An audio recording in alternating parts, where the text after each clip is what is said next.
Agence Dunia Travel Service ako abibu nyamasegi folike ka nyesi aka sango hiji deumo au munu yedana takadaka au ka hiji labeni akechugo nyumana nan tara hera la kasegi hera la dumunun kay berebereli kay nam moko be dien fenfena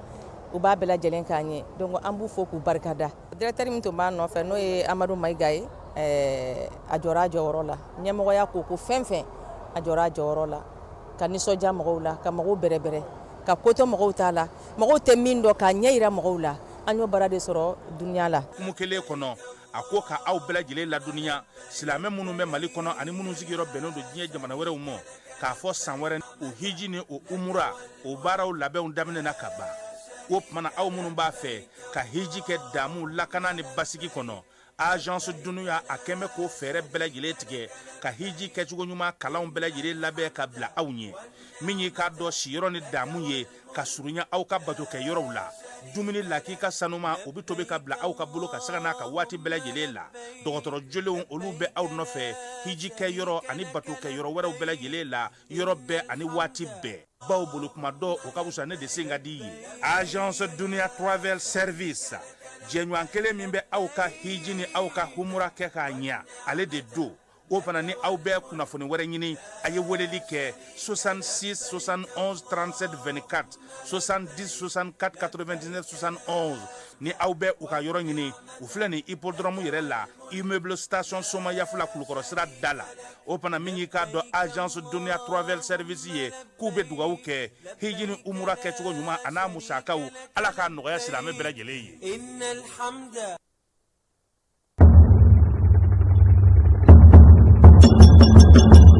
Bolomafɛn sen filaw ka taa se a sen sabaw ma ni o bɛ tali kɛ moto ani katakataniw n'a ɲɔgɔnna wɛrɛw la olu bolili k'a sɔrɔ bugunatigɛ sɛbɛn foyi tɛ o la ni a bɛ wele ko plaque d'immatriculation kɔlɔlɔba de bɛ o la jamanadenw kan ani forobakana kan o de la minisiri min bɛ an ka jamana siraba taa ka segin kow ani minɛnkow bɛɛ lajɛlen kunna madame Danbele Maduna Sosɔgɔ a ko k'a bɛ wele bila moto sen filatigiw sen sabatigiw ani katakatanitigiw ma aw minnu bɛ n'i k'a dɔn k'a fɔ aw ka bolomafɛn ninnu ma bugunatigɛ ni a bɛ wele ko numéro d'immatriculation o ma sigi a kan aw ka fɛɛrɛ kɛ ni ka aw ka sɛbɛnkow bila sen ka joona yaasa ka se k'aw ka bolomafɛnw ka olu bugunatigɛ kɛ o baara ninnu bɛna daminɛ ntɛnɛndon juin kalo tile 15 san 2026 yaasa o baaraw ka sira sɔrɔ minisiriso a ka cakɛda ɲɛmɔgɔyasoba min bɛ ni o ɲɛsinen bɛ siraba taa ka segin kow ma ni a bɛ wele ko direction générale des transports ale ni a bolofara minnu bɛ marabolow ni sigidaw bɛɛ lajɛlen kɔnɔ u kɛmɛ ni ka fɛɛrɛw bɛɛ sigi sen kan mun kosɔn ka se ka ninnu baara ninnu daminɛ k'u kɛ ka se u dan na sabula bolomafɛn sen fila ani sen saba ka taa se katakataniw n'a ɲɔgɔnna wɛrɛ ma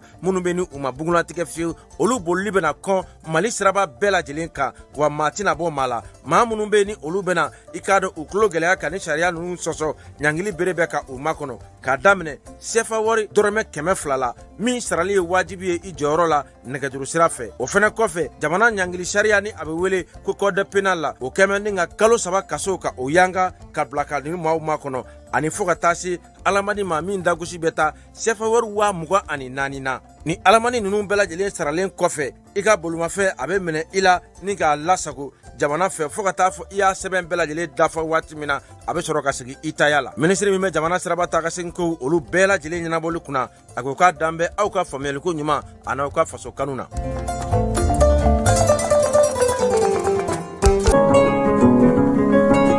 Rentrée académique 2026-2027, votre avenir commence ici. Chers étudiants, nouveaux bacheliers, professionnels du secteur public et privé, l'Université africaine franco-arabe UPAFA a le plaisir de vous annoncer l'ouverture des inscriptions pour l'année académique 2026-2027 en licence, master et doctorat. Rejoignez une institution engagée dans l'excellence académique, la recherche et la formation de leaders capables de relever les défis de demain. Comme formation disponible en licence, le frais d'inscription et de scolarité annuel est de 25 000 francs CFA. La formation pédagogique est de 300 000 francs CFA. Quant au master, le frais d'inscription et de scolarité annuel est de 51 000 francs CFA. Et pour la formation pédagogique est de 500 000 francs CFA par an. Enfin, le doctorat, le frais d'inscription et de scolarité annuelle est de 65 000 francs CFA. Comme formation pédagogique est de 1 200 000 francs CFA. Les places sont limitées. N'attendez pas la dernière minute pour garantir votre admission. Une seule adresse à retenir, rectorat UPAFA Sotuba à Seya, près du monument de la Victoire. Faites le choix de l'excellence. Construisez votre avenir. Inscrivez-vous dès aujourd'hui pour la rentrée académique 2026-2027. Université africaine franco-arabe UPAFA, ensemble vers le savoir, l'innovation et la réussite.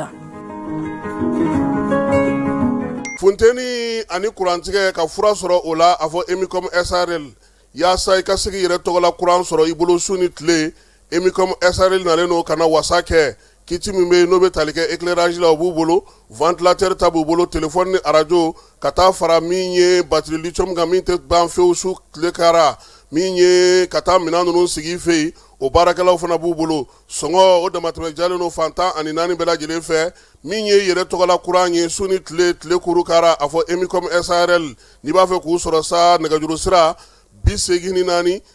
63 95 ani 30 i bɛ se k'o dasi Mali fantan naani bɛɛ lajɛlen fɛ u bɛ yen fana u jabalaba Bakɔ Jikɔrɔ ni Bamakɔ kɔnɔna na bureau bɛ u bolo Kucalakaw fɛ yen Segu Sikaso min ye Kulukoro ye Kayi Nɔnsɔnbugu ani Mali fantan naani a fɔ Emicom SRL.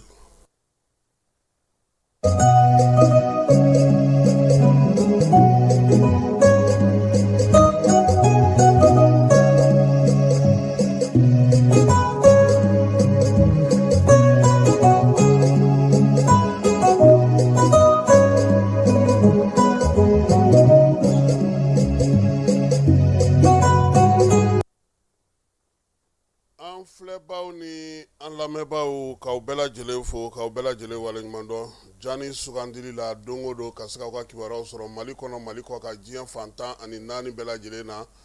kɛrɛnkɛrɛnnenya la maliyɛn minnu bɛ États-Unis an b'u fo balo n'a ka cɛdenw min ye Mataw Lare ka taa se denmisɛnninnaka minnu bɛ bi n'olu talen don NBA kɔnɔna na Falaye an b'u fo k'u waleɲuman dɔn ka Seydou Sako fo n'o ye Jalafarakaw ka maire ye ko ani baara ani timinanja ani cɛsiri Siriman Bacili monsieur le maire an b'a fana fo k'a waleɲuman dɔn min ye Iliasu Guro ye Duwanzakaw ka député an b'a fana fo ka Gayi Dugure k'ale fana fo min ye Seydou Nantume an ka foli bɛ s'a ma ni Seydou tɔgɔ fila Falaye kunun an n'u ye ɲɔgɔn ye CICB la forum senfɛ ja Seydou Nantume de bɛ ka Seydou Bule ale bolo don dɔɔni Falaye tɔgɔmaya tɛ jo ye wa u Seydou tɔgɔ filaw olu de kɔni bɛ ka baara kɛ sa ka se ka bolo di ɲɔgɔn ma yaasa Seydou fitinin ale fana bɛ se ka kɛ Seydou belebeleba ɲɔgɔnna ye cogo min na n'o ye Seydou Nantume ye an tɛ ɲinɛ Cɔrɔnɔ Umar Asi Jalo kɔ monsieur le ministre le jeune k'an ka foli bɛ s'a ma yan ka ba i b'a fɔ mairie du district kɔnɔna na ani Sori Kɛmɛso Amadu Gasama ka ninnu bɛɛ lajɛlen fo min ye filamuso ye Jaba Sidibe a n'a ka denbaya bɛɛ lajɛlen Salakaw ka sigi la Bolekaw fɛ k'u fo k'u waleɲuman dɔn Falaye sɔgɔmada in na an bɛ Bole directeur fo han tiɲɛ yɛrɛ la a bɛ baara la kuma tɛ samiya in na an y'a bolo nɔ ye halisa a ka dɔ fara cɛsiri ni timinanja kan musow ni denmisɛnninw de b'ale fɛ yen Falaye on femme là-bas sɔgɔmada in na an bɛna taa Wolomasiri Tabaw ka wulikajɔ kɛnɛ kan min kɛra Segu mara ale ni Buguni mara la Kucala mara la n'an bɔra yen ayiwa Falaye a ko gɛlɛyara sa dɛ muso dɔ ko o ye bese ni kolonkalan kɛ k'a cɛ fa Sabalibugu kuranin na o su taara muso minɛna cɛ wɛrɛ fana bɛ o fana kɛlen ka pistolet ta muso kama ko f'a k'a fa o cɛ fana minɛna nin bɛɛ lajɛlen ye 13e arrondissement maaw ka wulikajɔ ye min ye Modibo Ka Jara ale ni Mahamadu n'a bɛ wele ko Modi Ɲagate n'o ye dangan ye olu ka wulikajɔ n'u ka cɛsiri u sera ka u bolo da ni maa ninnu ka nin dɔgɔkun in kɔnɔna na an na dɔ fɔ o fana na Segukaw fɛ Sirabaga Kasara min ye parantikɛ ye ale tun bɛ mobili kɔfɛ k'a bɛna don mobili yɛlɛla ale kan gendarme kɔni ye chauffeur kɛ minɛ sɛgɛsɛgɛli kow ta na sira fɛ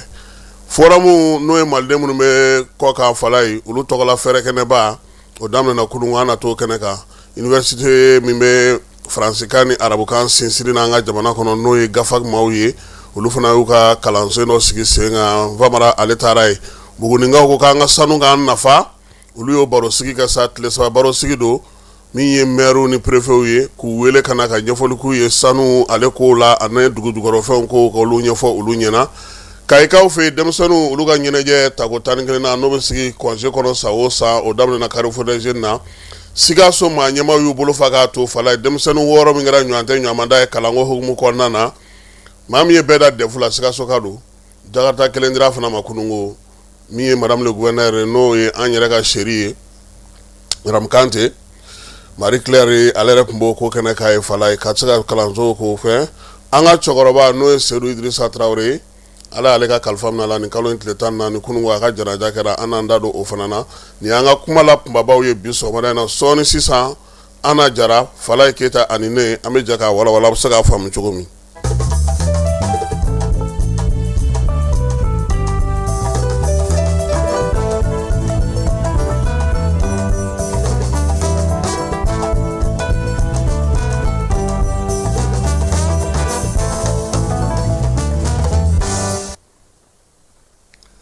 Falaye min ye Yɔrɔ Jalo ye Wasolonkaw ka Yɔrɔ Jalo n'u b'a wele ko cɛkɔrɔbani ale ko maa bɛ f'i jatigi bɛɛ kɔ ko fo Ala nin waati in na a bilennen don k'an da i Falaye an ka duw kɔnɔna na dɛ bi anw ti fɛn filen ta ka bila filen kɔnɔ anw ti minɛn ta ka bila minɛn kɔnɔ a bɛɛ lajɛlen dangumerew nk'angulu olu k'o baara Falaye segu an b'u wele ko dangunbere de an selen Bamakɔ de an y'a mɛn ko 52 wa 53 ou bien 54 de ko baarakɛden nde Segu ni ko dangunbere o ye tilemakɛlaw cɛman musoman minnu bɛna ka na baara kɛ yanni u ka kɔɲɔminɛnw sɔrɔ anw ye min mɛn Segu dɛ an ka maakɔrɔw fɛ k'u nakun ye kɔɲɔminɛn ɲinini ye Falaye dɔw nakun ye ka se ka maanifiya kala k'o dɔn dɔw nakun ye ka cɛlasigi baara ɲɛbila baaraw kɛ k'u ka musakaw sɔrɔ ka segin ka taa so ka taa min ye faw ni baw k'olu fana ɲɛbɔ sira la hakili la Radio Mali la ya Falaye kabini nin waati tun bɛ surunya Zumana Yɔrɔ Tarawele ala ka hinɛ a la ale tun bɛ welewelekan dɔ kɛ ko anw minnu bɛ yan n'an nana tilemakɛ la k'an segin waati sera k'an k'an jija an ka segin yaasa an bɛ se ka fakɔrɔw ni bakɔrɔw ɲɛbɔ sira la cogo min na nka Balaye bi Bamakɔ y'an falen Bamakɔ y'an tiɲɛ Bamakɔ ye ko sugu bɛ da anw ka Falaye jateminɛlikɛlaw ko minnu n'u bɛ wele ko baarakɛdenw ni dɔw k'u ma ko 52 anw segukaw ko dangunberew Falaye ko 100 saradala 84 de bɛ segin ka taa so ni samiya binna o 84 fana ni 4 na Falaye min bɛ tila ka segin ka na a man ca dɛ a tɛ tɛmɛ 12 kan sabula minnu bɛ taa olu nana kɔɲɔminɛn ɲini nga kelen minnu bɛ to ya Falaye ko bibi na olu bɛ ka jogo wɛrɛw ta dɛ sarabada jɔw bɛ u la u yɛrɛ kɛlen don muso nganaw ye wa u ni patron bɛ diɲɛ ko bɛɛ lajɛlen sigi ɲɔgɔn kan kuma dɔ la u b'u kan kɔrɔta kɔmuso yɛrɛ kunna n'i ye kelen fɔ u bɛ fila fɔ an lamɛnbaaw ka hakɛ to e bɛ min na n'ale yɛrɛ wolola ka b'a Falaye o na se k'e bonya tuguni maakɔrɔw ko ten ko n'i ye denmisɛnnin fariyalen k'i kan kɔrɔta baaliku ɲɛna dɔrɔn Falaye min m'u ni ɲɔgɔn cɛ ka n'o ɲini k'o dɔn dugu kɔnɔna denmisɛnnin fɛn ɲinina bɛɛ i bɛ taa i bɔ i tulo tɛna ka don dɔ la min ye Bamakɔtigiw ye bi na k'u ye Bamakɔ sigi tiɲɛ mara tiɲɛna lamɔ tiɲɛna baara tiɲɛna fɔlɔ danaya ni laadiriya min tun bɛ da u kan kosɛbɛ a caman y'o tiɲɛ bi Falaye nka a bɛna ta min ye fiɲɛ a ye ɲɔfurula bolo sɔrɔ san dɛ san nana kɔlɔnda bɛ ɲigi san mana kɔlɔnda bɛ ɲigi nka o kɔrɔ tɛ ko min ye ko baarakɛdenw Falaye ko jɔyɔrɔ tɛ u la an ka jamana kɔnɔ n'i ye duw ta k'u lajɛ bi dugu ma jɛ ka ban i bɛ nin npogotiginin ninnu de ye funankɛni fitinin ninnu Falaye ala dɔw tɛ san 15 bɔ dugu ma jɛ fini nɔgɔ bɛ bɔ ka d'u ma olu de bɛ yɔrɔ furan olu de bɛ mobili ko olu de bɛ pɛrɛn bɛɛ lajɛlen kɛ kɔkɛ ka dumuni olu de b'a sigi ɲɛgɛn bi ko an lamɛnbagaw ka hakɛ to min ye cɛ ka suturaw ye o bɛɛ lajɛlen bɛ d'u ma b'olu bɛɛ lajɛlen ko n'i ye nin bɛɛ di maa min ma Falaye n'o ko k'a bɛ taa a ka so i yɛrɛ na kɛ soli ka wulikɛla ye i yɛrɛ na kɛ cɛsirikɛla ye ko an den caman bɛ yen nin waati na bolokuru bɛ ka daw jagi la dɔwɛrɛ tɛ dɛ baarakɛden de tɛ yen o dimi de bɛ ka bɔ u la aw fugari kɔrɔ ninnu kabini nantɛnɛ taara a tɛ ka se ka foyi ɲɛ a yɛrɛ ye hali k'aw ka finiw fara ɲɔgɔn kan e m'u dege o la o nantɛnɛ de kun kelen kun b'a bɛɛ kɛ sunjɛ de kun kelen kun b'a bɛɛ kɛ fala o taara sisan gɛlɛya yɛrɛ kɛra mun ye samiya baara man gɛlɛ ka samiya bɔ fala ye i kɛ cogo o cogo samiya de b'a yirila ka fɔ n'i ka so nɔgɔlen don cogo min i b'a bɛɛ lajɛlen dɔn samiya de fɛ baarakɛdenw ko k'u fo olu ka cɛsiri u n'u ka timinanja u n'u ka muɲu u n'u ka gundo mara fala ye so caman gundo bɛ baarakɛlaw bolo dɛ bi in na k'a dɔw bɛ yen kalan bɛ ka kɛ olu kunna jɛkulu fana sigilen don mun fana b'u kɔkɔrɔma don o de la sa samiya ma se ta fala ye ne k'i mago bɛ baarakɛla la 5000 ni m'o bɔ i t'a sɔrɔ dɛ wa i bɛ taa papiye de fana ta k'i kale k'i siyɛn a tɛ gosi fɛ a tɛ nɛni fɛ dimanche i b'o bila ye a bɛ taa sɛgɛnnafiɲɛ bɔ n'i ma sɔn i yɛrɛ k'i ka baaraw kɛ maa minnu sigilen don nin ko ninnu kunna fala ye u ko k'u ye lakɔlɔsili de kɛ ko baarakɛla dɔw bɛ yen da bɛ u ye sunatiw ye n'i ye a lajɛ su kɔnɔna na ko maanifin kan ka heure 8 suna fala ye ninnu bɛ taa da fo su araba kunjo u bɛ tila ka soli ka wuli u bɛ taa ji ta kɔlɔn na ka na u bɛ nana ɲɔ susu ka ɲɔ folo ka minɛnw ko ka yɔrɔ furan ka denmisɛnninw labɛn ka taa ni denmisɛnninw ekɔli la ka segin n'u ye ka tila ka na sokɔnɔnaw furan ka wusulan don ka dumuni labɛn tuguni ka tila k'o sigi cɛ caman bɛna tile fana dun kan muso man teli ka segin ka na dɛ nka k'olu de b'a bɛɛ lajɛlen ɲɛnabɔ fala ye ko n'o ye ka dutigiya minɛ la jɔnni nɔ don ni e yɛrɛ tɛ o ma taa sisan k'e kana o baaraw ta o de kuma misɛn cayalen don bi an dala du kɔnɔna na furugufurugu in bɛɛ lajɛlen kun ye mun ye baarakɛlaw bɛ baara min kɛ an tɛ ka an denw tɛgɛ don o la furugufurugu in bɛɛ kun ye mun ye min ye samiya ye ale kɛlen don ka yɔrɔw nɔgɔ ka yɔrɔw tiɲɛ ka yɔrɔw halaki kɔmuso yɛrɛ tɛ se ka bɔ ni furala ye sabula ale yɛrɛ ma dege o la denw ma dege o la o kuru de bɛ yen bi baarakɛlaw kɔni caman taara kuma tɛ ɲinansan in fala ye u yɛrɛ ko ɲinan ta ɲɔgɔnna fabana ka kɛ bamakɔ dɛ hali n'i ye 5000 in yɛrɛ bɔ e ko i bɛ baarakɛla sɔrɔ a k'o la sa ko an ka to ka an denw dege baarakɛlaw kɛrɛfɛ baaramisɛnninw na an ka to ka u lafaamuya sabula ko minnu dara san ko n'i y'olu ka jateminɛ lajɛ 84 na fala ko 9 de segira o 9 min fana segira on s'en crée pour nous-mêmes an tɛ taa maa fɛ baara la tuguni an ye duguba dɔn ka ban an ye duguba dɔn ka lakari olu de bɛ taa chambre de passe ta olu de bɛ ka ŋanamu kɛ olu de bɛ npogotigininw fara ɲɔgɔn kan ka t'u jɔ sira la ka wari minɛ u la olu fana caman bɛ bi dɔw fana kɛra jagokɛlabaw ye fala ye dɔw ye ɲɛ sɔrɔ ko la dɔw tiɲɛ yɛrɛ la u ye feerelikɛyɔrɔ sigi u bɛ baara kɛ u fana ye mɔgɔw don baara la u nana n'u dɔgɔninw ye olu fana bɛ yen ko ni ɲuman b'a la juguman bɛ a la an kana baarakɛlaw kɛ bolo kɔfɛ fɛn ye.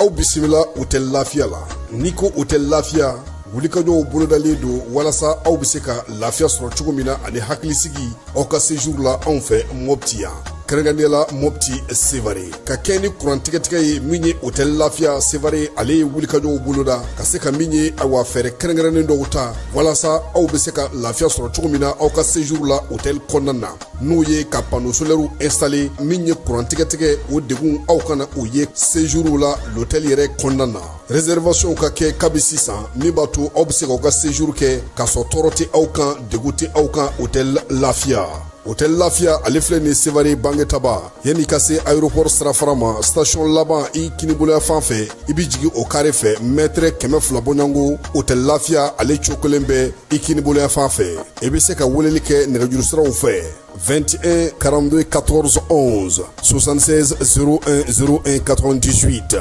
66 78 72 04 hôtel lafiya référence do.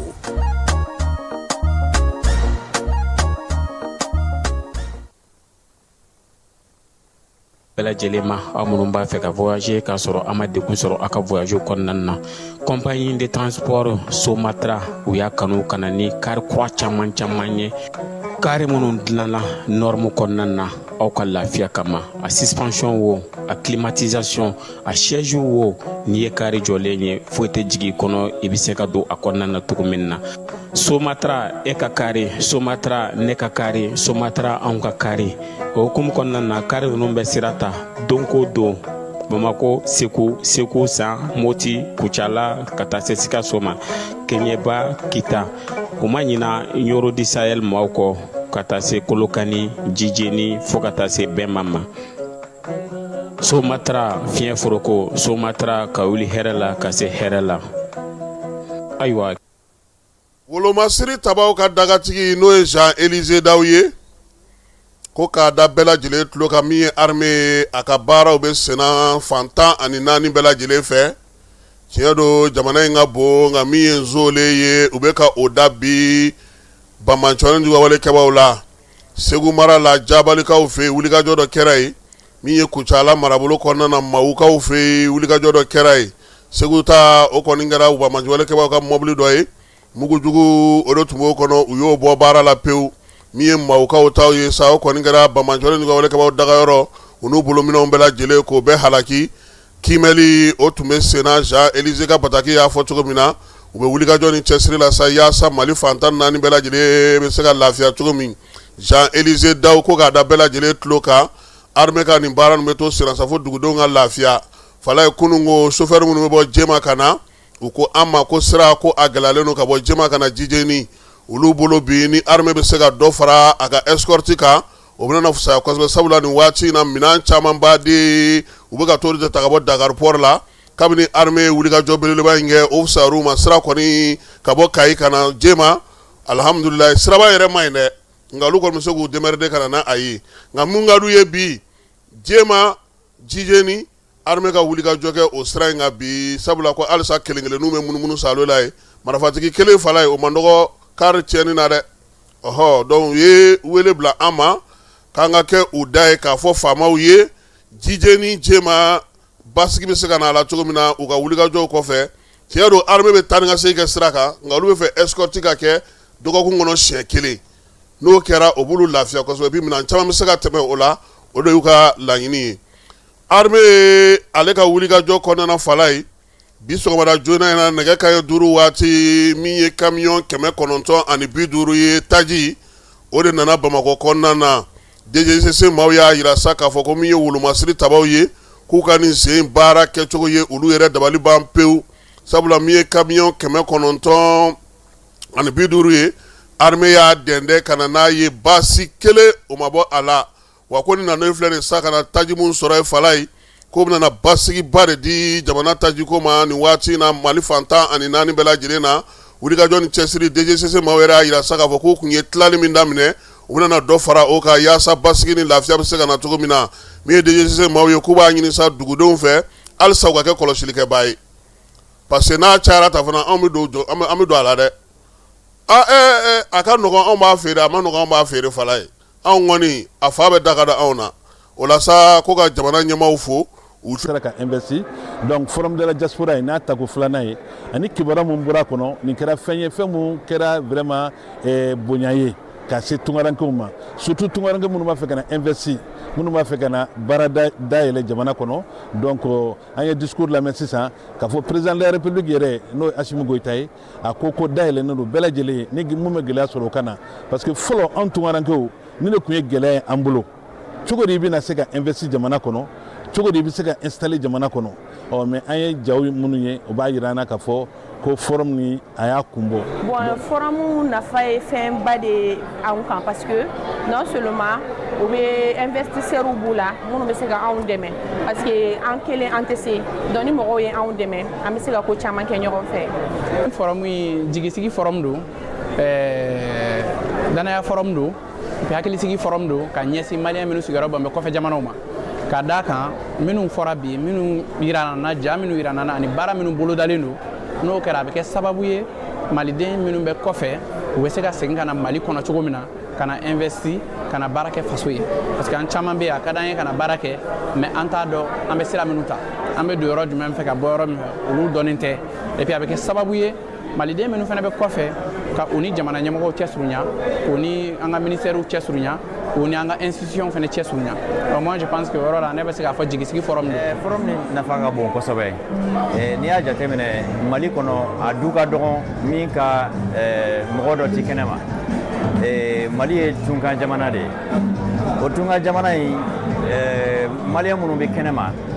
olu fanga ka bon u bɛ taa baara kɛ jamana wɛrɛw la u bɛ dɔnniya ɲini u bɛ nafolo sɔrɔ u bɛ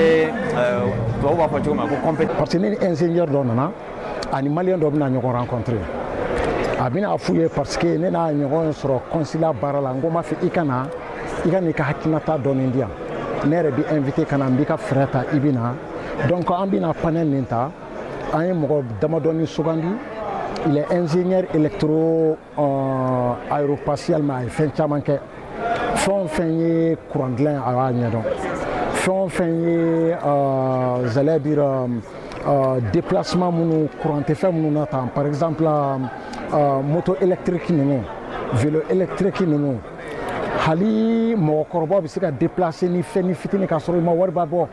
donc a bo fen chaman de conceptualiser yano dani mo ko na ñoko rencontrer apina fouye bi se ka ke tuka men ventilo do glan olu ventilo be ke so la abe climatiseur de remplacer non sur climatiseur la kalo kono peut-être ibe wa fla de dépenser aller laalité que me fla dépenser parce que à tête 300 watts ka non seulement abe ika sur la sumaya wa fana abe soso faga o koni nere de bino kenya ni ale nga ato afana ko kabo ke fou abaka ingénieur expertise di malioma et aussi ils peuvent exploiter coca micro entreprise installée nambora sey sebela amena minye cour d'appel la colonel major Kasum Goita anato uluga kirimbe senaye kerengrena no obe chambre criminelle cour d'appel ka yamaria konana fangandaraki ani fangajaso ongani yamin kuntarufe kono masaka sira soro maminye ukofo falai no oye Sumaila Bagayogoye ko akana kana seria ke kabini ndene miye ni makofo le nunu ye nu nominale no uya ira saka fo ko femme ka fo kulu dongo tala bi dongo tala sini sécurité d'état directeur koro no ye colonel major Kasum Goita aya ira saka fo ko femme ka fo ni ye ale dongo teni sila ale le ko me mindon fo ngo kumbe bandawu ale ni vice président sabula wakati asimi tu vice président ko ni ngoyi abe dodo akola falai ka kana ka seria ko ni ngoyi abe dodo akola falai ka kana ka seria ke ma ko fole kirbi nyongiri pamo ya soro saka ko nti bamako ya ira ka nga do ni ndoko ko inkonna na ne era bi juma inye mi nye kiri ndenendo anadamne ni Sumaila ka seria e kerengrene ala falai bamako ministre be baraga ro na ma fama ko cité administrative yelama do na bara la amena ni ye colonel major Mawi no ye samakeke ale yelama do cité ko na falai walia nunu ndamne na ni muye folo mobile munu tumejo cité kono ni tigitu la nu o kalka nu pino sogoledo uyulu bela jele kimeli bara oke ayo fosa ko ka ulu labo mobile tsega bolika do ka voka jole no pinaka ka tote ko lakana obo geleya cité re kona na fana anana ni fere flana wore jume tuguni anaka mau o ye yiri munu be kata danganda famela la ka dobo ulu la ka fere tsige kena sega ja tugumi mi ye caméra de surveillance ye kulu sanzalama fanta ani nani bela jile fe colonel major Mao anaka Mao ni fere munu ka ka sa ya sala kana musaka sabati albi falai unana mi ye cité don wati ni bo wati ke ala o don wati no bo wati fana kerefe tuguni uya ira sako cité rebe datuku karido ma cité do akono ni manye kibe do ibe sebeni ke ka ti lagana tigla mauma nebe na ndo mina ni mbara nge kari walma mina na ke sibiri do ya fe ibi dantige ka nyefoli ke ngani nana falai bina on sore otala de ho jetike no yi ele kibina barake ele bini ka barake matibo ko ka na falai onana ka boy mi e cité dalen ni datukule cité re don sira re yo fana bali ma tsega na ofe sibiru do oni barake bali adu ofe ni mbe ko fe sisa uyere nana yi ka foko ni wati na basiki bali a ohumu konana uye barji dla ka di cité barake la bela jidema falai mama be kibe barake cité kono uye budget la kada bema ministre so mogo be ko seben bila uye deben la kada bema o ko fa na e ka fo min ye maa caman de tun bɛ taa cité kɔnɔ minnu bɛ taa ye u ka baarakɛyɔrɔ ti yen ye nka u bɛ maaw dɛmɛ baara la minisiriso kɔnɔna na nka sɛbɛn tɛ u la olu tigiw a fɔra k'olu tɛ se ka don cité kɔnɔ tuguni nin waati laban in na an ɲɛ bɛ mun na Fala ye n'i sera cité da la échangeur b'a kɛrɛfɛ a kɔrɔla falen don mobili la tewu an ye maaw wele k'a ɲininka a ko dɔwɛrɛ tɛ ko maa minnu tɛ baara kɛ cité kɔnɔ k'olu ka mobiliw don n ko a ma n ko mon colonel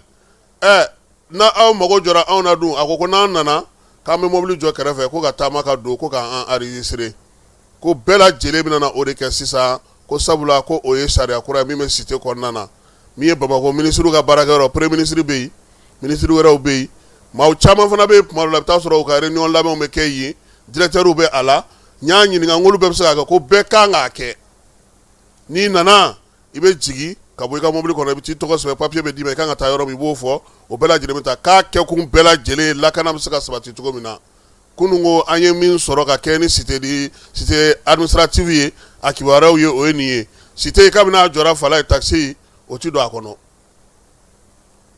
nin kɔrɔ tɛ n'a y'an journalistes wele sa a ka fɛɛrɛ tigɛ an kana ka se ka don cogo sugu dɔ la n'o tɛ maaw ka nin décision ye Fala ye a ma nɔgɔn dɛ n'a kɔni sera ka latimɛ a ka ɲi sabula a yira k'a fɔ fana ko maa wɛrɛw fana tun bɛ yen n'olu bɛ taa mission na u bɛ to ka mobili jɔ cité yɛrɛ kɔnɔ yen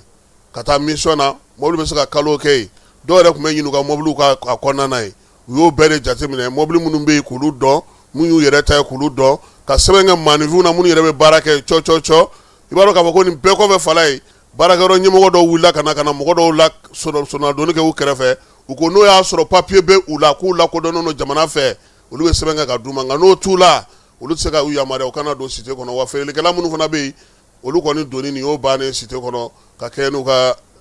laɲini kuraw ye an ye min sɔrɔ maaw n'o ye colonel major ye ale ka laseliw la ka ɲɛsin cité administrative ma nin waati in na nin fɛɛrɛ minnu tigɛra nka Fala ye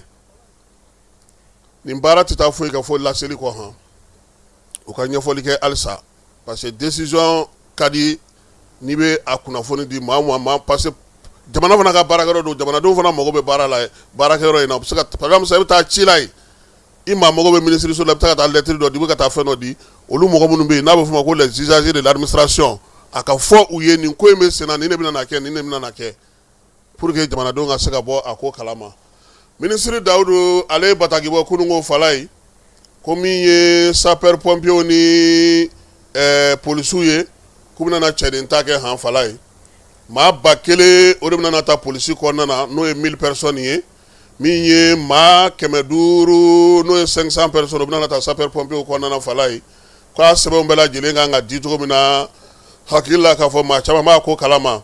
min ye wolomasiri tabaw yɛrɛ ye génie ka taa se gendarmerie ni garde ma Fala ye ko cɛden ta bɛna na kɛ k'a daminɛ san 18 ka taa bila san 28 na ni defu b'i bolo a n'a sɛbɛn tɔ misɛnw olu fana u ye yɛlɛmaba don a ko la sen han yɛlɛmaba don n'a papier ko la sen pour que a ka se ka nɔgɔya sabula u ye kalan yɛrɛ kundama kɛ defu ye u mago bɛ mɔgɔ min na defu u y'a kɛ au niveau ye ani cap bɛ maa minnu bolo u y'a kɛ au niveau ye o ye armée ta ye nka nin ye Dawudu ka ministériso ta nin y'o ye n'an bɔra yen an bɛna min ye jɛrɛjɛkulu ni fɛɛrɛ minnu sigira sen kan yaasa ka se ka ɲɛfɔli kɛ kɛrɛnkɛrɛnnenya la narakaw fɛ yen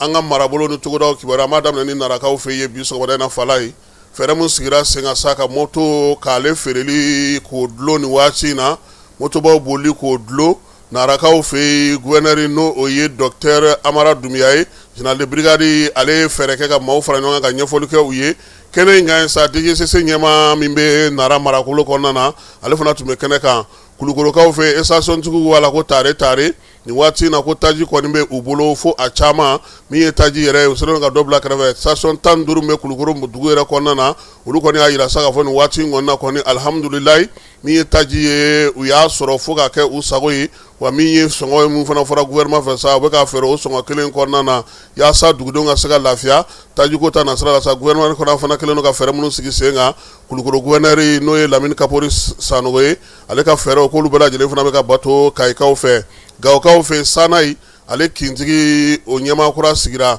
min ye ɲɛmaa ye o kɛra Saba ni Alasani Mayiga ye ale sigira Golo kan nin kalo in tile 15 dugutigi kura ka dugujɛnsigi kɔnɔna na sa dugudenw bɛɛ lajɛlen nana ka fɔ tugu ni kabila tugu ni laadatigiw maaw caman nana ka bɔ Niger fana yaasa ka se ka ko in k'ale ɲɛnamaya n'o ye kintigisigi ye Sanayikaw fɛ yen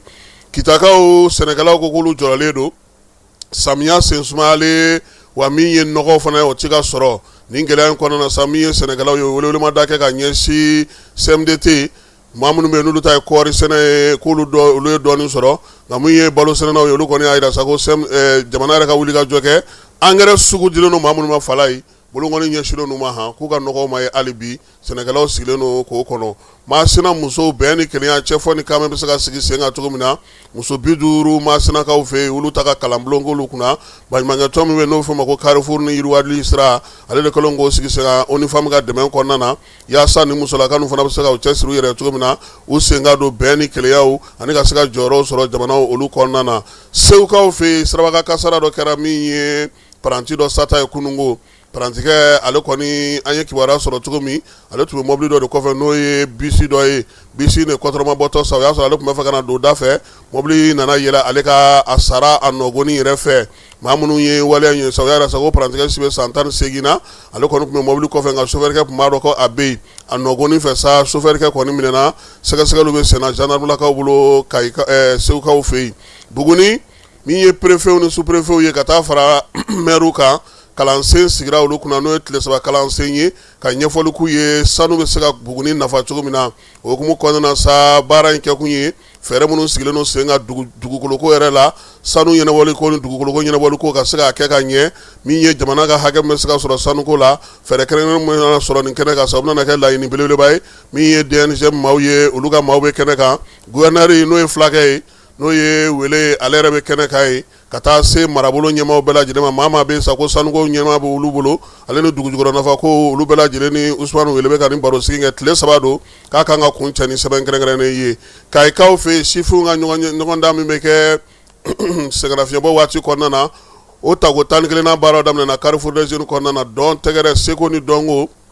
min ye nziirindaw ye nin bɛɛ lajɛlen bɛna kɛ dɔgɔkun kelen kɔnɔna na sa Kayikaw fɛ yen baara in a kɛkun ye sa seko ni dɔnko bɛ se ka sinsin cogo min na sifinnakaw bɛ se ka ɲɛnajɛyɔrɔ sɔrɔ cogo min na wuladafɛlaw la kɔnse kɔnɔna in na baara bɛɛ lajɛlen ɲɛmaaya dira maa ma sa olu ka préfet yɛrɛ n'o ye Ablaye Sise ye marabolo ɲɛmaa caman tun bɛ kɛnɛ kan ka taa fara kabilatigiw kan ani sifinw ka ɲɛmaaw karan ɲɛmaaw olu fana tun bɛ a ko kɛnɛ kan Sikaso gouverneur n'o ye Marie Claire ye Danbele n'ale bɛ kantilakaw ka sigila fala ye ale ni u ka académie y'u bolo di ɲɔgɔn ma sa ka don kɛrɛnkɛrɛnnen sigi Sikaso IFM kɔnɔna na min ye waleɲumandɔn ye ka ɲɛsin denmisɛnninw ma denmisɛnninw minnu kɛra ɲɔgɔn tɛ ɲɔgɔnmada ye denmisɛnnin 6 u y'o de sugandi ɲinan kuma tɛ maa min ye bɛɛ da dɛfu la o bɛ bɔ Sikasokaw yɛrɛ fɛ yen u y'a yira sa k'a fɔ ko kɛnɛ in kɔni ka sa donbolo kɛra denmisɛnnin 6 in bɛɛ lajɛlen école karamɔgɔ minnu fana bɛ yen n'olu fana kɛra misaliw ye donbolo kɛra olu ye baara in sa u y'a yira sa k'a fɔ ko min ye maire ka dankan 4 na o tun bɛ kɛnɛ kan sifin ni farikolo ɲɛnajɛ koɲa bɛ maa min bolo n'o ye Adama Balo ye académie directeur ba n'o ye Sikaso académie ye Mamadu Agisa ale fana tun bɛ kɛnɛ kan kapu ɲɛmaa n'o o ye Sinɛfɔnba ye Mahamadu Sinɛfɔnba ale fana tun bɛ kɛnɛ kan ka taa fara gouverneur yɛrɛ n'a ka cakɛlaw n'a ka dankanw bɛɛ lajɛlen kan u bɛɛ lajɛlen ye waleya in fo ka miiriya in fo k'a waleɲuman dɔn ko nin fɛn min sigilen filɛ sen kan nin ye nin ka ɲi kosɛbɛ a b'a to denmisɛnninw bɛ farinya ɲɔgɔn na san wɛrɛ kalan kɔnɔna bɛɛ lajɛlen ni jigira nin jɔnjɔn 6 in kan yaasa i ka se k'a sɔrɔ maa min ye bɛɛ da dɛfu la dɔ dira o ma o ye Sikasoka ye baki fana na min ye Sikaso bɛɛ da dɔ dira o fana ma moto kelen o taara ka di sa min ye Aminata Clotine Jules Kulibali ma ale min ye bɛɛ da dɛfu yɛrɛ la Mali kuru kara moto kelen in o dira ale ma ani donbolo caman ni ciwaraw maire ale ka donbolo b'a la gouverneur ka donbolo b'a la ale ni kapu mɔgɔw ta fala ye u y'a bɛɛ lajɛlen fara ɲɔgɔn kan k'a kɛ kelen sa denmisɛnw k'u la nisɔndiya ni nin yaasa san wɛrɛ u bɛ se ka u cɛsiri cogoya min na n'an bɔra yen an bɛ taa Sibikaw fɛ yen bayɛlɛmali bɛ sen na ni maa min b'a fɛ ka min ye nafɛn gɛrɛgɛrɛ dun k'a sɔrɔ fɛn foyi ma don a la pewu a jɛlen passe an ka taa Falaye Keyita tun bɛ yen ale taara min ye ya ko jara Kolobakari Sangaranga an ka taa ya ka butigi kɔnɔ an bɛ CAS kɔnɔna la yan Sibi kangaliba bɛ yen nɔ ale prix ye 250 francs ale bɛ infuser i n'a fɔ thé k'a min citronnelle fɛnɛ bɛ yen o fɛnɛ ye 250 francs ale fɛnɛ bɛ infuser i n'a fɔ thé ko o min tisane fɛnɛ bɛ yen o y'a 3 mélanger su ko la citronelle ani kengelba ale fɛnɛ 250 francs ale fɛnɛ bɛ infuser n'a fɔ thé awɔ ale fɛnɛ ye 50 ye foronto mugu bɛ yen nɔ donc ale fɛnɛ ye 500 francs foronto in kɔni foronto gɛrɛgɛrɛ don mélange foyi t'a la kɔgɔ t'a la najini t'a la foronto in bɛ a ka farine yɛrɛ de ale prix ye 500 francs citron plus gingembre fɛnɛ bɛ ale ye 1000 francs ale bɛ se ka kɛ kangali la citronnelle tisane ani lipton ale bɛ ko o fɛnɛ ale prix ye 1000 francs poivre fɛnɛ bɛ yen nɔ poivre prix ye 500 francs ale kɔni bɛ kɛ n'a bɛɛ la hali fɛn dilantaw salati ninnu a bɛ se ka ko olu la poudre de tomate fɛnɛ bɛ yen ale ye 500 francs ale bɛ utiliser sauce ninnu na nanw fɛnɛ na laurier fɛnɛ bɛ yen nɔ laurier fɛnɛ bɛ kɛ nanw na ale prix fɛnɛ ye 500 francs fɛfɛ fɛnɛ bɛ yen ale prix ye 750 francs donc ale fɛnɛ bɛ utiliser tigadɛgɛw la ni fɛfɛ bɛ kɛ fɛn mun na ale bɛ kɛ olu la ale fɛfɛ fɛnɛ ye gɛrɛgɛrɛ ye mélange foyi tɛ fɛfɛ fɛnɛ na sumalamugu fɛnɛ bɛ ale fɛnɛ ye gɛrɛgɛrɛ foyi ɲagaminen t'u si la ale prix ye 500 francs datu fɛnɛ bɛ yen nɔ min bɛ kɛ to la donc ale prix fɛnɛ ye 500 francs gamugu fɛnɛ bɛ yen o fɛnɛ prix ye 500 francs gamugu gɛrɛgɛrɛ mélange foyi to olu fɛnɛ si la cɛkɛ fɛnɛ bɛ yen nɔ cɛkɛ jalen don mais i b'a finja n'i b'a fin i bɛ se k'a finja ko 2 kɛ donc ni kumu ka di mun y'a finja to i bɛ se ka vinaigre fitinin k'a la komi an t'a kumu kojugu parce que furudimibagatɔ ka ca donc gari fɛnɛ bɛ yen ale prix fɛnɛ ye 500 francs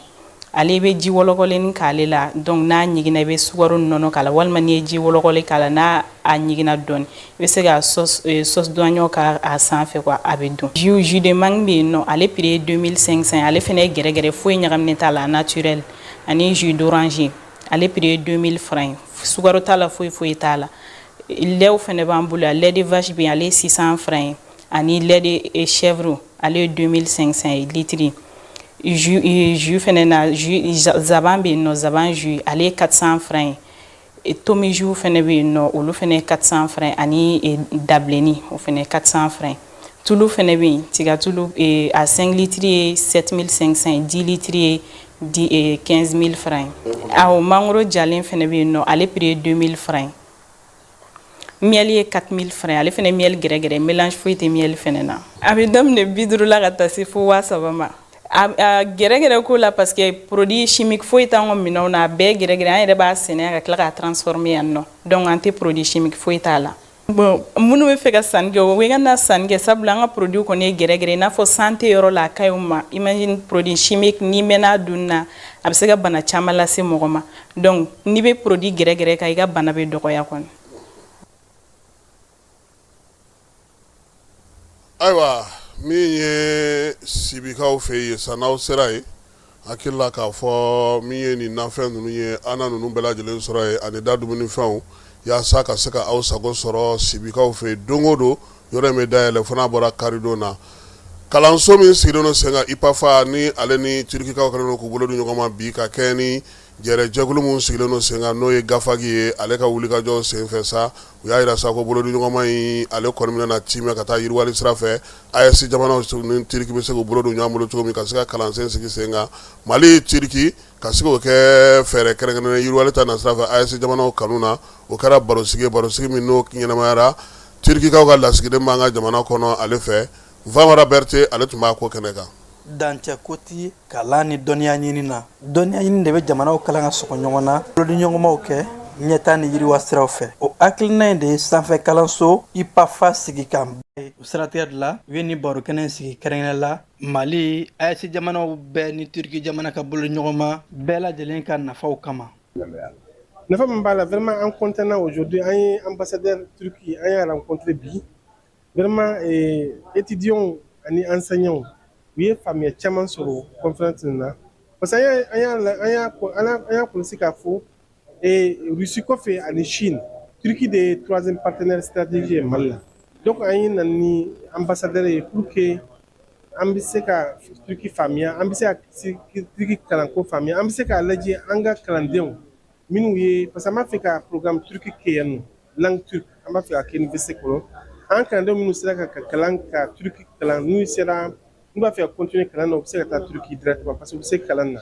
et puis Turki développera kosɛbɛ an b'a fɛ ka n'u ka technologie kura ye Mali la pour que an ka étudiants bɛ se ka faamuya caman sɔrɔ donc kuma kɛra Mali ni Turki ka relation ye relation culturelle ani anthropologie ani fɛn caman vraiment ambassadeur ya la famille k'a fɔ Turki dayɛlɛlen don an ye an ka kalandenw minnu ye kalan kɛ yen nɔ u bɛ se ka continuer Turki kalandenw fana bɛ se ka na yen nɔ Mali la. kɛnɛ babu sentigi kun ye turkikaw ka lasigiden mun b'an ka jamana kɔnɔ ka fara Mali ni Turki ka teriya wasadenw ka kulu o ɲɛmaa kɔrɔ ninnu bɛɛ lajɛlen ɲɛfɔli kɛ Mali AES jamanaw ni Turki jamana ka bolo ɲɔgɔn ma a nafa bɛ se ka kɛ mun ye jamanaw bɛɛ lajɛlen ma kalan ani sira wɛrɛ fɛ yaasa ka yiriwali laɲini sabati. A fɔlɔ ye min o ye ko kɛra yɔrɔ min na n'o ye lakalanyɔrɔ ye n'o ye Jabada ye université hakili lakunu yɔrɔ de don ani ka maaw hakili dayɛlɛ ka taa laɲini ma ani jamana yɛrɛ a bɛ lahala jumɛn a mako bɛ mun na a b'a fɛ ka mun kɛ a b'a fɛ ka mun sɔrɔ donc o ye nafaba ye déjà min bɛ kunnafoni cari ka taa hakilimaw hakili la donc hakilimaw de don hakili bɛ ko gɛlɛnw lakunu ani ka ko gɛlɛnw latɛmɛ donc o y'a nafa dɔ ye a filanan a y'a yira fana k'a fɔ Mali ni Turki cɛ teriya min bɛ yen kuma dɔrɔn tɛ a bɛ hali nin na i n'a fɔ ka ɲɔgɔn dɛmɛ ka dɔnniw falen ɲɔgɔn na Turki u ye san hakɛ min kɛ gɛlɛya ɲɔgɔn kɔnɔ san 40 u bɛ nin baara ɲɔgɔn kɛlɛ ɲɔgɔn dɔ kɔnɔ u bɔra kɔnɔ cogo di walima a nɔgɔyara u bolo cogo di ka se bi ma fo ka taa kɛ u ye ɲɛtaa sira ta donc an y'o o expérience dɔ sɔrɔ ambassadeur ka kumaw kɔnɔ wa ni Ala sɔnna a ma fana nin teriya sira in bɛ jidi a bɛ sabati a bɛ taa ɲɛ. An b'a yɛrɛ la k'a fɔ kɛnɛ in dayɛlɛla ka dɔntaw falen baabu sentigiw ye waliɲuman dɔ jɔnjɔn sɔrɔ ka bɔ IPAFA kalanso yɔrɔ wa kɛnɛ in fɛnɛ kɛra yɔrɔ ye IPAFA kalanden minnu ye lisansi sɔrɔ ka olu ka sɛbɛnfuraw diplômew d'u ma. Yirimado polisiso ni o ɲɛmaaya bɛ commissaire principal de police Modibo Ka Jara bolo a n'a ka danga n'o ye commissaire de police Mamadi n'u b'a wele Modi Ɲagate olu ye wulikajɔ kɛ nin kalo in tile 12 ka maa 2 ka olu wele baara in a kɛlen don hukumu kɔnɔna na basigi ni lafiya u bɛ se ka na cogo min maa fɔlɔ o ye YD ye si bɛ san 36 la u y'ale wele ko sabula ale kɔni ye jogini kɛ ale ka min ye bagabagali k'o ta k'o ɲɛsin maa min n'o ye o ye a yɛrɛ furumuso ye maa kofɔlen fana marifa b'a bolo marifa ma yamaruya ka d'a ma sabula sɛbɛn t'a bolo min b'a jira k'a fɔ k'a kan ka marifa o kɛ a furumuso de nana sa ka na ko fɔ ko badɛbɛ dugali o ye dadigi ale la ko ye bere tɛ bere ye muru tɛ muru ye min ye kamalen ye a bɔ a bɛ pan k'i cun ale kan k'ale gosi k'ale kari k'ale ala muso ka lakalili kɔni o tɛ daja cɛ la fiyewu yɔrɔ ko tɛ o ko maana o maana bɛ bɔ donso fɛ fala ye wara ka hɛrɛ t'o la fiyewu nka don min na n'an ye wara yɛrɛ fana ka maana lamɛn an na fɛn caman faamuya musolakaw olu ni dimi o mana se polisilakaw fɛ fala ye polisiw b'a baara kɛ sɛgɛsɛgɛli u b'o kɛ bɛɛ lajɛlen de ye maa ma bɔ maalaw fɛ kuma tɛ ni nana ka na nin jugu ɲɛfɔ ko maa b'e fɛ marifa b'a bolo min ye berew ni muru b'a bolo don o don a bɛ badɛbɛ dasi su ni tile Modibo k'a ka brigade mɔgɔ fala ye aw kana nin bila dagirinda la koyi wa a ma da o ma koyi a yɛrɛ ka danga n'o ye Kɔnpolo Ɲagate a ko k'o ka bila cɛdenw ɲɛ fala ye sufɛ ko ma nɔgɔn dɛ u ye wulikajɔ kɛ sa ka taa sɔrɔ cɛ ye da bɛ suwa olu ti Ɲagate dɔn polisi fala ye a kelen n'a bɛ dugu kɔnɔ a ka fisa dɛ o la u ye kamalen dɛndɛ ka don a fɛ yen u taara sɔrɔ muso ye a fɔ cogo min na a bɛ ten u ye ale minɛ ka na n'a ye waleya filanan min kɛra o su kelen fana na tuguni fala ye o ye IK ye IK ale bɛ Sabalibugu kuranin na si bɛ san 42 la ni maa kofɔlen sa ale de kɔni taara dalen taara sɔrɔ sa joli la ye o la a yirala k'a fɔ ko maa wɛrɛ tun tɛ yen koyi a furumuso n'o ye BF ye san 32 u ye o ɲininka ko ɔhɔ k'ale nɔ don fala ye k'a ye cɛ in k'a bɛ yaala de cɛ in ye bɔ n'a nana sa fala ye n'a y'i ko k'i pari k'i jɛ pasi a bɛ surafana dun a bɛ taa a bɛ segin ka na n'a nana tuguni a bɛ na ka na denmisɛnninw ka kayew n'u ka fɛnw lajɛ a bɛ bɔ tuguni a bɛ tila ka na 0 heure tuguni fala ka tila ka bɔ ka na 4 heures du matin muso ko nin ye mun cɛ sugu y'ale bolo i b'a dɔn k'a fɔ muso to ko kɔni kun k'a kɛ a tɛ dabila pewu kinamɔgɔw ka kuma fɛ dugutigiw ka kuma fɛ bɛɛ lajɛlen k'i da don kuma in na fala ye taa se ka mɛnɛ muso tɛ ka bɔ muso fana ye ale fana ye marifa ɲini n'a ko kiriw cɛ taara k'i bin o y'a sɔrɔ a ye bese kɛ k'a fa bɛɛ lajɛlen fa fajirida fɛ cɛ Sabalibugu kurani maaw y'o de suye fala ye dɔgɔkun tɛmɛnen o y'a sɔrɔ Ɲagate n'a ka maaw bɛ baara la yen olu taara su in ta sa ka muso in yɛrɛ minɛ ka na n'a ye ka na bila polisiso la nin baara bɛɛ lajɛlen kɛra min ye Yirimajɔ polisiso ale maaw fɛ fala ye wulikajɔ ni cɛsiri min ye Kɔnpoli Ɲagate n'a ka maaw ye ko k'u fo sabula olu ka baara bɛɛ lajɛlen kɛ kun ye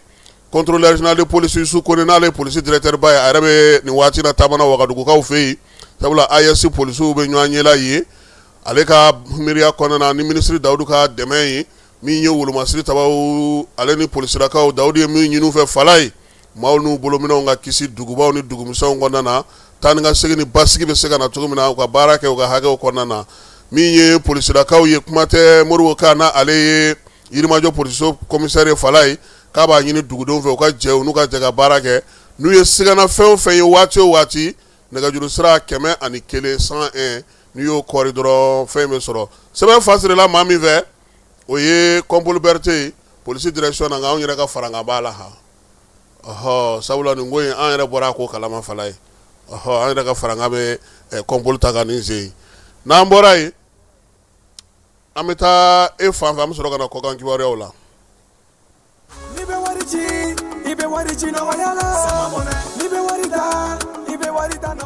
Sama mɔnɛ bi maliyɛnw jɔrɔna ko n'u hamina ko dɔn o de la sama mɔnɛ ma fɛn fara a ka wari cili musakaw kan wa a ka nɔgɔn ni Mali wari ci siraw bɛɛ ye a ma da aw ma dɛ sama mɔnɛ bi dɔ fara aw de kunna wari kan ni wari bonisi ye awɔ ni wari bonisi ye kɔni aw ka sanni kɛ o kɛ ni sama mɔnɛ application ye aw bɛ wari sɔrɔ aw ka compte bonisi la ka daminɛ crédit la abonnement télé fo ka taa se courant ni ji sarali ma aw bɛ bonisi sɔrɔ nin bɛɛ la n'a ka bonisi buguna dɔrɔn aw bɛ se k'a yɛlɛma aw ka sama mɔnɛ compte la ka sanni wɛrɛ kɛ n'a ye walima ka taa wari jɛ bɔ an ka lasigiden nɔfɛ aw ye mɔnɛ bɔ aw yɛrɛ la a k'a si filɛ sisan ni sama mɔnɛ application téléchargeli ye Play Store walima App Store kan ka sɔrɔ k'aw tɔgɔ sɛbɛn ni sama mɔnɛ ye aw de kunna wari bɛ augmenter sama mɔnɛ i yɛrɛ ta awɔ i yɛrɛ ta ni yɛrɛ ta ye Algérikaw fɛ kasaraba o de kɛra fala ye min ye Alger dugu yɛrɛ kɛrɛfɛla la falatɔw marayɔrɔ min bɛ n'a fɔ ma ko Mohamɛdiya tasumaba de wulila ye tasuma min n'a ye tiɲɛni kɛ kosɛbɛ denmisɛnnin n'o ye yatimɛden maa 11 o de nin tora waleya in senfɛ sɛgɛsɛgɛli bɛ sen na yaasa ka se ka ko in ɲɛdɔn Algérikaw fɛ nin waati na funteni barika bonyanen n'o ye kosɛbɛ RDC ale n'a ka Ebola in ko a bɛ ka taa dɛ fala ye don o don dɔ bɛ ka fara a maa minɛta kan u yɛrɛ ye wulikajɔ kɛ sa k'a yira sa k'u ka se ka min ye fɛɛrɛ sɔrɔ bana in bɛ se ka kunbɛn cogo min na sa min ye fura min sɔrɔla a la k'u bɛ ka o lajɛ kilinikiw olu kɔnɔna na Faransi ni Maroc ka bolo di ɲɔgɔn ma ko a ko bɛ ka ja ka taa fɛ suko ni dugusajɛ min ye Faransikaw ka ministre n'o ye Sébastien Lecornu ye ale bɛ arabakaw fɛ yen tɛgɛ nɔ bilara sɛbɛn 14 na min bɛ bɛn ale ni bolo di ɲɔgɔn ma sinsin Faransi ale ni Maroc ni ɲɔgɔn cɛ wolomasiri tabaw ka sira fɛ sɔrɔko ta na sira fɛ diɲɛ seleke naani ɲɛmaaya ɲinini fala ye n'o ye secrétaire général ye o hukumu kɔnɔna na sa Macky Sall ale kan ka don wɔlɔfɔw fɛ yen bi nka kunungo musojɛkuluw bɔra k'a yira sa k'a fɔ ko Macky Sall ye min da olu ka fala ye k'olu tɛna jɛ ni a donni ye bi u tɛna jɛ ni a donni ye sini muso ninnu wɔlɔfɔw fɛ u ma dan o ma koyi u ko k'u tɛ fɛ fiyewu Sénégal jamana k'i bolo ɲɛsin Macky Sall ma k'a ka Nations Unies secrétaire général y'a ɲini bi ni ala sɔnna ma Macky Sall ale kɔnɔnen n'o ye Ukraine kɛlɛ hukumu kɔnɔna na ɛrɛ sa k'a fɔ min ye Ukraine ni jamanakuntigi ye fala ye wolomasiri tabaw ka ɲɛma ko a y'o gɛn han n'o y'u ka minisiri ye a ko k'o ka walan a ko k'o ka o ka taa ka bɔ yen a y'o gɛn ka bɔ yen wa fana ko min ye maa caman bɛ yen bi olu dusu ka siren kosɛbɛ ka bɔlɔn kɔnɔnaw la sabula maa kun sigilen tɛ ni minisiri lakana sɔrɔdasiw ka minisiri ale gɛnni ye Iran ale ni États-Unis ka fɔnkɔ ɲɔgɔn kɔ k'o kɛlen ka détroit d'Ormuz kɔni bɛɛ lajɛlen ɲami bi sɔrɔdasiw olu kɛlen ka mugu jɔjɔ yɔrɔw la min ye maaw ka tɛmɛli o gɛlɛyalen don kosɛbɛ wa k'a bɛna dan sigi min ye pétrole ko ale taa ni ka segu la diɲɛ yɛrɛ fantan naani bɛɛ lajɛlen fɛ ni fɛɛrɛ ma sɔrɔ ka kuma ni jamana fila in fɛ k'a ko ferekelen don kosɛbɛ fala ye min ye waati yɛlɛma kɔlɔlɔ ko ta nasira fɛ sa halisa Espagnekaw fɛ yen tasuma ale tiɲɛni kɛ tuguni u ka dugu bɛ n'o ye Almeria ye Almeria u y'a yira sa k'a fɔ ko tasumaba kɔni wulila ye o dugu la sa n'o ye Aragon ye nin waati in kɔni na sa k'u kɛlen don ka jatigɛba o bolo de da ye yaasa maaw bɛ se k'u kɔlɔsi cogo min na u ka jamana in ale kɔnɔna na funteni ale kɔlɔlɔ o de bɛ ka wuli nin waati in na nanzarala jamanaw olu kɔnɔna na an b'an ka kuma kuncɛ ni min ye o ye Seydou Idrissa Traoré ale ye sɛnɛ minisiriya k'an ka jamana kɔnɔ o tɛmɛnen kɔfɛ fana min ye Office du Niger PDG a y'o fana kɛ fala ye jogo ni maaya ale de y'o sigi sen kan nin waati laban in na a ka baara fanba kunbɛnnen don sa maaw bɛ se ka kɛ fasoden ɲuman ye cogo min k'o baaraw sigi sen kan min ye nin maa mafalenba in ye a ye fɛɛrɛ caman sigi sen kan sa yaasa sɛnɛ bɛ se ka yakubaya cogo min na sɛnɛkɛlaw bɛ se ka lafiya cogo min na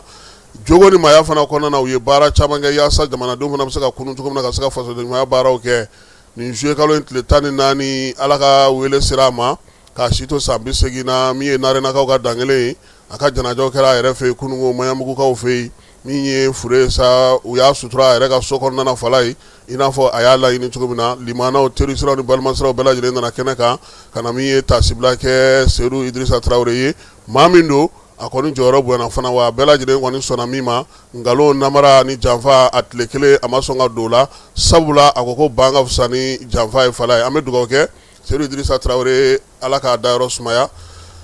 nin bɛ dan sigi an ka bi sɔgɔmada in na kibaruya la kibaruya min dira ma Ana Jara Falaye Keyita Kasim Traoré ala ka juma timɛko ɲuman di an bɛɛ lajɛlen ma a k'an bɛn waati wɛrɛ. Cakɛda mun sigilen bɛ adamaden tɔgɔ la kunnafoniya ni lakanali kama Mali la n'a bɛ fɔ a ma ko autorité de protection des données à caractère personnel APDP